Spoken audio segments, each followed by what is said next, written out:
মানুষ চলতে পারে না যতক্ষণ সে 2 কাঠ পূরণ করতে না পারে। তো পার্থক্য কোথায়? কেউ না বুঝে করছে, কেউ বুঝে করছে, কেউ এমনি করছে, কেউ মন থেকে করছে। সফল কারা?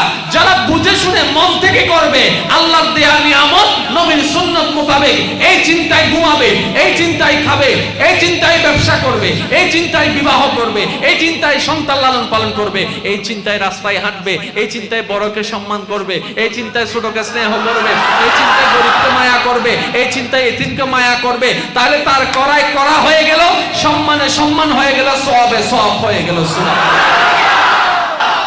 এবার বলেন, জান্নাত পাওয়া কঠিন না সহজ? বানাই দিছে কে? কিন্তু কঠিন বানাইছি। জোরে বলতে হবে, কঠিন বানাইছি। ঝগড়া করি, হিংসা করি, অন্যের পিছনে লাগি আমরা। আল্লাহ সহজ বানিয়েছেন, আমরা কঠিন বানিয়েছি। তাহলে আমরা আজকে থেকে কয় গাঁট বুঝবো? জোরে বলেন। এখানের ভিতর 2 গাঁট কই? এখানের ভিতর 2 গাঁট কই? এখানের ভিতর 2 গাঁট কই? মসজিদ কার? 2 গাঁট 2 গাঁট 2 গাঁট 2 গাঁট 2 গাঁট 2 গাঁট 2 গাঁট। সুবহানাল্লাহ। হরা এই মিম্বার, এটাকে কি বলে? এটা তো মিম্বারে রাসূল। সুবহানাল্লাহ। হরা মিম্বারে রাসূল। সেজন্য খতিব যখন মিম্বারে দাঁড়ায়, কমিটির কোনো অধিকার নাই খতিবকে কিছু বলার, কারণ খতিব আপনার নির্দেশে কথা বলবে না, আল্লাহ এবং নবীর নির্দেশে কথা বলবে। কথা বলেন ঠিক না বেঠিক? সেজন্য খেয়াল রাখতে হবে, এটা মিম্বারে রাসূল, মসজিদ আল্লাহর, মিম্বারে রাসূল, ইবাদত আল্লাহর, যাই নামাজ মুসাল্লা হচ্ছে নবীর মুসাল্লা। বলেন সুবহানাল্লাহ।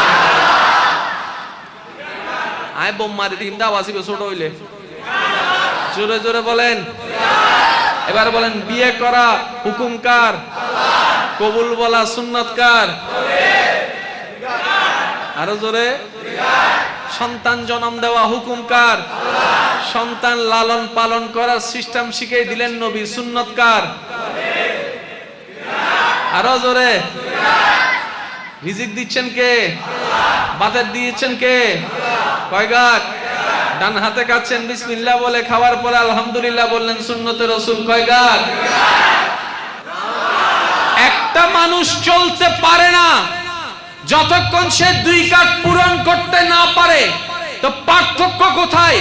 কেউ না বুঝে করছে, কেউ বুঝে করছে, কেউ এমনি করছে, কেউ মন থেকে করছে। সফল কারা?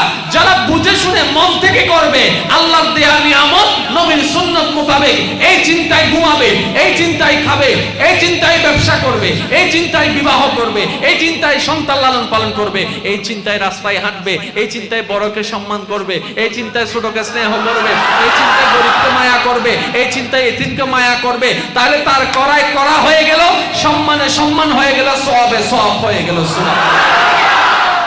এটার নাম ইসলাম। ইসলাম ঝগড়া শিখায় না, ইসলাম মহাব্বত শিখায়।